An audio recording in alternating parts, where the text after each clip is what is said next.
In today's video, I'll teach you how to track returns on Target. First of all, launch open any browser of your choice. You can see over here I've opened Google Chrome. Now click on the search bar and type in target.com. Press enter.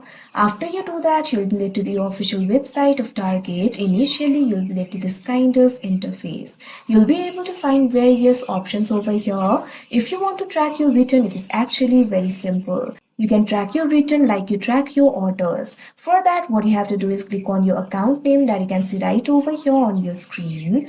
Now you'll be able to find various options over here. At second, you'll be able to find this option for purchase history. Click on it. Now you'll be led to the purchase history interface of Target. You'll be able to see all the orders that you've placed or returned over here. So what you have to do is simply find the order that you have returned. After you do that, in that particular order, you'll be able to find the option for view details. Simply click on it. Now after you do that, you'll be able to see the order status of that particular order. That means you'll be able to track the order. If any other carrier is involved, you'll also be able to find the tracking number or tracking link of that particular order. You can simply click on it. After you do that, you'll be able to track your order. So like this, you'll be able to track your returns. So that is how you track your returns on Target. I hope you found this video helpful. Thank you for watching.